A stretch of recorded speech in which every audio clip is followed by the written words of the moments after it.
Kata orang, banyak jalan menuju Roma, tapi hari-hari ini, tampaknya semua jalan sedang mengarah ke Rusia, atau lebih tepatnya, Vladimir Putin. Rusia saat ini tengah menjadi sorotan dunia atas apa yang terjadi di Suriah, konflik di Ukraina, tuduhan akan memengaruhi hasil pemilu di Amerika Serikat, dan dugaan ingin melemahkan Uni Eropa. 16 tahun lalu saat Putin menjadi presiden, dia digambarkan sebagai sosok yang siap bekerja sama dengan negara barat.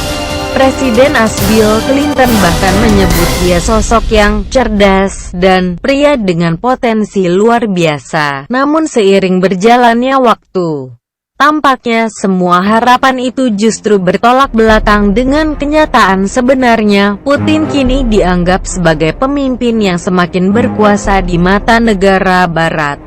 Dia juga kini tidak percaya dengan negara barat. Ada perasaan bahwa kini Amerika sudah terbukti bukan satu-satunya negara superpower di dunia, ujar mantan penyiar televisi Vladimir Posner.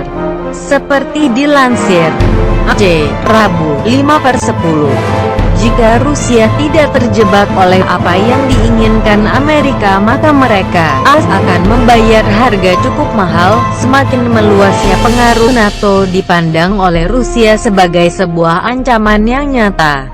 Kalian menekan kami, maka kami juga akan balik menekan, dan kami akan lakukan apapun untuk membuat kalian merasa tidak nyaman seperti yang kami rasakan. Kondisi saat ini cukup berbahaya, bisa menimbulkan konfrontasi nyata, bahkan mungkin mengarah pada pengerahan militer dan perang. Pekan ini tabloid kondang di Rusia Moskovsky Komsomolets menulis tentang konflik Suriah yang kemungkinan bisa memicu konfrontasi militer langsung antara Rusia dan Amerika. Artinya Perang Dunia Ketiga makin dekat. Peta konflik Suriah saat ini punya gambaran kurang lebih seperti ini. Rusia bersama Iran, China, mendukung rezim Bashar al-Assad, sedangkan Amerika, Arab Saudi, Qatar, Yordania, Turki, beserta kelompok oposisi ingin menumbangkan Assad. Belum lagi kelompok-kelompok militan asing yang berdatangan dengan agenda kepentingan masing-masing, ingin mendirikan negara kekhalifahan di Irak dan Suriah seperti ISIS. Sementara AS dan Saudi mendukung para jihadis macam ISIS untuk melemahkan pemerintah Suriah. Selama masa Perang Dingin hubungan kita AS-Rusia buruk, ujar Andrei Kortunov, Kepala Dewan Urusan Internasional Rusia. Tapi selama Perang Dingin hubungan itu sedikit banyak lebih stabil karena kami masing-masing tahu apa yang diharapkan dari kedua pihak, kami paham aturan mainnya. Hari ini kondisinya tidak seperti itu, hubungan jadi tidak stabil. Ini yang membuat hubungan ini lebih berbahaya ketimbang Perang Dingin. Amerika dan negara barat menuding Rusia melakukan kejahatan perang di Suriah dengan melancarkan serangan udara yang menyasar warga sipil dan pekerja kemanusiaan.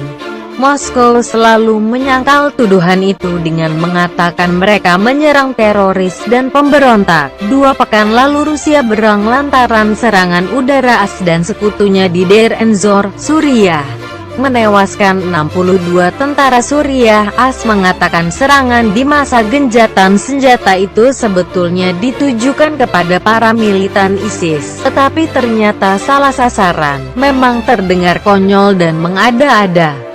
Dalam wawancara dengan kantor berita The Associated Press di Damaskus setelah kejadian itu, Presiden Assad mengatakan serangan udara militer Amerika Serikat yang menewaskan 62 tentara Suriah adalah serangan yang disengaja. Itu bukan kecelakaan yang dilakukan satu pesawat. Ada 4 pesawat yang menyerang posisi pasukan Suriah hampir 1 jam atau bahkan lebih dari 1 jam, ujar Assad, seperti dilansir Rusia Today, Kamis, 22/9. 2 hari lalu 3 pejabat Amerika Serikat mengatakan kepada stasiun televisi Fox News, Rusia kini sudah mengerahkan persenjataan militer modern berupa sistem anti-rudal ke Suriah buat pertama kali. Ini berarti Rusia ingin meningkatkan operasi militernya di Suriah untuk mendukung rezim Bashar al-Assad, seperti dilansir Fox News, Selasa, 4/10. Meski belum jelas apa tujuan Rusia mengerahkan senjata itu, namun seorang pejabat AS dengan sarkastis bertanya-tanya, Nusra jelas tidak punya angkatan udara. Bukan, kata dia tentang kelompok jaringan Al-Qaeda di Suriah, ISIS juga tidak punya pesawat. Itu artinya Rusia jelas mengerahkan sistem anti-rudal buat melindungi diri dari segala kemungkinan serangan dari Amerika Serikat dan sekutunya. Menyusul gagalnya regenjatan senjata untuk bantuan kemanusiaan, kondisi di Suriah kini kian tidak menentu. Dua kekuatan besar AS dan Rusia saling mengarahkan telunjuk tentang siapa yang salah.